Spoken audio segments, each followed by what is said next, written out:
All right. If y'all pray with me. Now, Lord, may the words of my mouth and the meditations of all of our hearts be pleasing to you, our rock and our Redeemer. Amen. If you had known them when they were young boys, you'd probably assume that they had a lot in common. Both raised in the desert plains of the Middle East, nomads by nature, herdsmen by trade. They both came from simple families. Nomads and herdsmen aren't really known for their luxurious lifestyles they lead. They both learned at a young age to respect the land, to look to God for daily provision, and to pray to God, whoever or whatever he might be, in those seasons when the drought was too long, when the food supply was too short, and when their rugged lifestyle had become too hard. The days of both of their childhood were pretty carefree. The world of pain, disease, death, war, corruption hadn't brushed against either of them yet. Life was good. All was well. And peace seemed not to be a luxury, but a daily norm. But don't get me wrong, pain came through. Pain happened to both. Life happened to both. For Josiah, we'll call him Joe for short. It started one day as he was tending the family sheep. Finally, his father had trusted him to take the herd out to pasture all on his own. He had been waiting for this day for 10 years, and he could not be more excited. He wasn't going to let his father down, that was for sure. Joe loved his father, and he actually loved those sheep. Many days in those desert plains, they were his only companions, the only ones to listen to him talk, the only ones to give him any attention at all. He was going to do this shepherding thing, and he was going to do it well. Over the next few months, he saw as these sheep began to recognize his voice and follow him, just as they had known his father's voice and followed him. He loved how they looked to him as the guide and the protector, as the one who's going to take them out to food and water. They looked to him for life. He found purpose and he found significance in this job he had as just a 10-year-old boy. He loved being a shepherd, and he was pretty good at it. But then on a rather quiet day out in the pasture, Joe dozed off. He wasn't sure if it was just for a few minutes or a few hours, but suddenly he was awakened to just the sound of shrieks coming from the herd. And as he jumped up, he watched as a pack of wild dogs carried off one of the youngest sheep. By the time he saw it, it was really too late for him to do anything. He could just sit there and helplessly watch as one under his care was snatched away. He had failed. He had failed his father. He had failed that herd. And he had especially failed that one young sheep. Joe, still just a little boy, returned home that night, broken and ashamed. He was still just a child. And for the first time on that day, he had tasted a bit of loss and death. And he hated it. For the first time, shame tore at his heart. And as he went to bed that night, he didn't sense any peace anywhere. And then there was Mo Amar. We'll call him Mo for short. He grew up in the same region as Joe, but about 2 millennia later.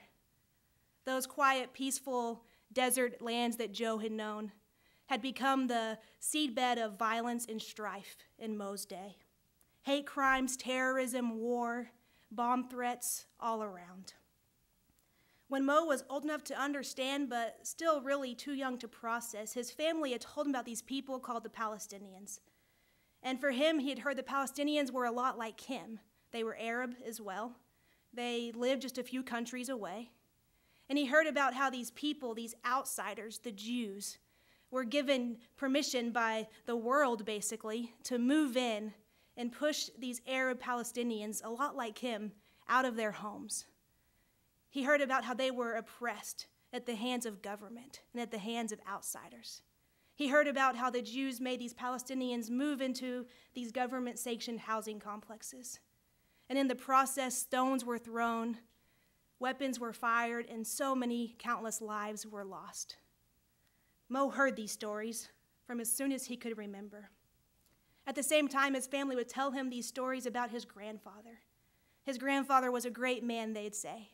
They'd say that he was the first Libyan to die as a martyr in the war between Italy and Libya back in 1911. This massive country, Italy, waging war on little Libya, and his grandfather stood up for his people, and he died.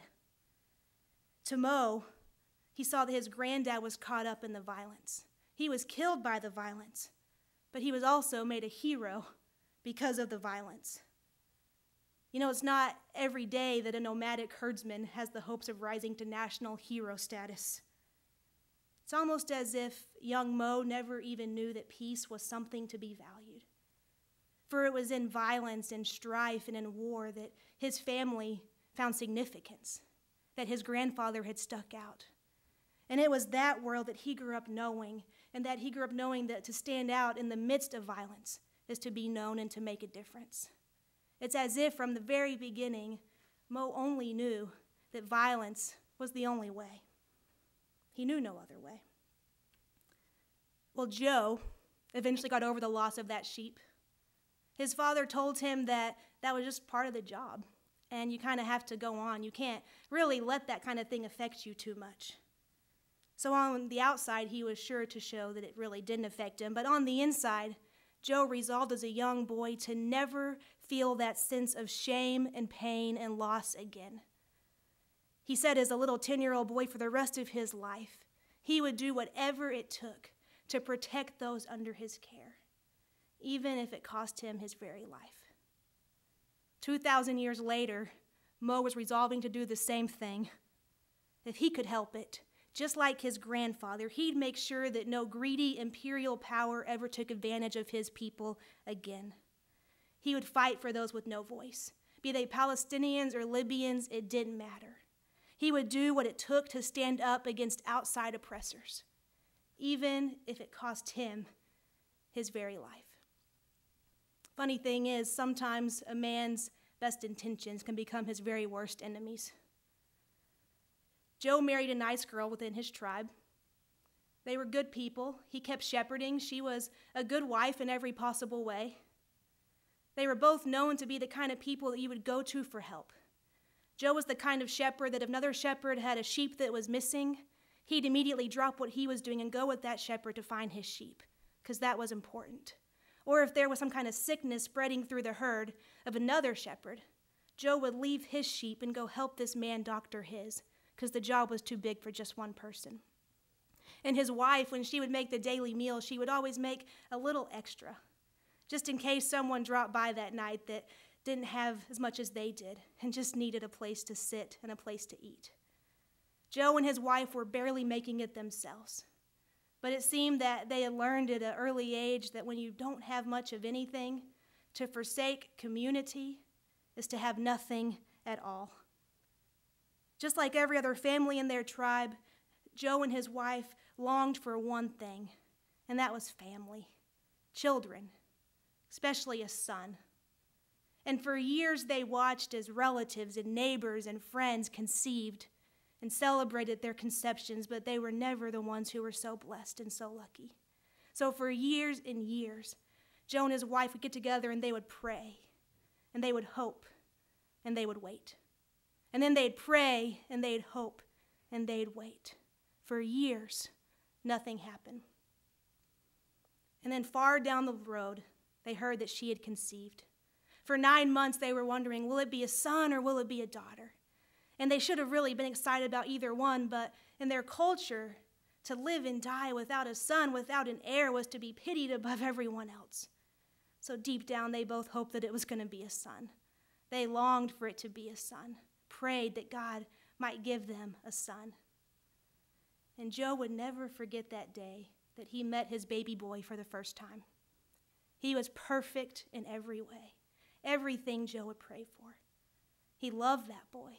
He would do anything for that boy. There was many times that Joe at night would find himself going into his boy's room and just sitting there and looking at him as he slept, because he just didn't want to be away from this one that he loved with all of his heart. But then it happened. When this little boy was but 6 years old, he became ill. It was just a cough at first. nothing that seemed all that serious. But it got worse. And Joe began to do whatever he possibly could to save his child. He went to the local healer in his tribe and asked for any advice, any kind of solution or cure it might have, and the healer had nothing. Joe went home and day after day saw the boy getting weaker and weaker and weaker. So he began to travel to all the villages around every day as far as his feet could carry him. And when he would get to the new village, he would go door to door begging people for ideas, for advice, for help. And he would come home day after day with nothing to offer. He would come home to watch as his son got worse, as the cough got deeper. Eventually, he knew that he was losing his boy, and he was completely stuck, hopeless, unable to do anything. Just like that day that sheep was taken from under his care. It was happening again. Joe had failed as a shepherd, and now he was failing as a father. In just a couple of months' time, that little boy breathed his last. He was carried away. They buried his body on this hill in the graveyard in the region of the Gerasenes, and he was left in that place. And Joe went with him. He wouldn't be taken away from his boy.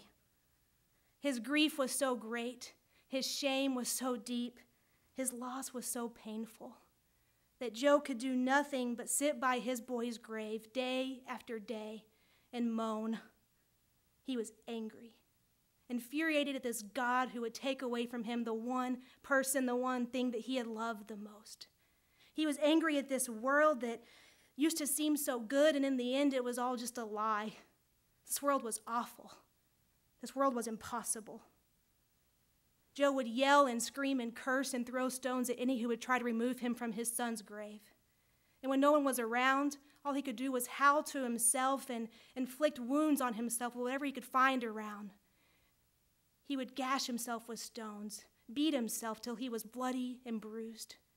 Anything to ease the pain inside for even a moment. Joe wouldn't leave his son. He couldn't leave his son.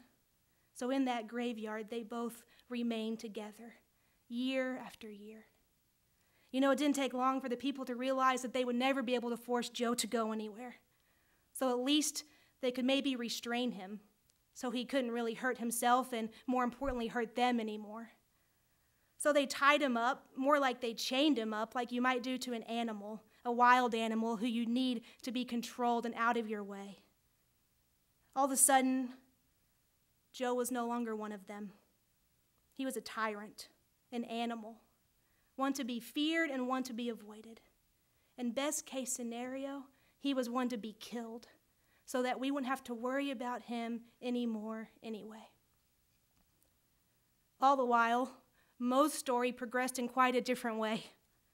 He had seen and heard from as soon as he could remember that only those who are willing to fight deserve respect among a scared, vulnerable, voiceless people. And so he quickly joined the military as soon as he could and raised to the ranks of lieutenant, just like that. And even that to him seemed like it was God's hand on his life, because him being a nomad, one of the lowest class people in his society, for him and his generation, they were the first to allow the lowest classes to go to military academy and to have ranking as officers in the military. First generation, he was one of the first to do it, and he did it quickly. Surely God was behind his military career. This career offered him the chance to get a great education. It offered him the chance to have a voice in the politics of his nation, something that somebody from his class would never be able to do apart from that. So he joined the military, already someone who was angry, bitter, and it all got worse. 1967. Those Israelis, those ones that he had grown up hearing about just their evil deeds, they attacked again. And on that day, it was an attack that was much wider than just to the Palestinians, but they went out on several fronts and completely defeated Arab armies all over. And Mo was ashamed. He was angry. He was frustrated with this country and these people that could never stand up for themselves. And so he began to talk to some of his buddies in the military and began to say, can't we do something about this? Can't we unify our people somehow so that we will quit being walked all over? So September 1st, 1969. Mo led a small group of junior military officers in a coup against the king of Libya, and he became the ruler of his country on that day. This little nomad boy, ruler, dictator of his country. His career began as one marked by anger and frustration, as he had witnessed his people being walked all over for years. He sensed that they needed a strong leader, and a strong leader he was more than willing to be. Don't get me wrong, though. Strong and good are not always synonymous.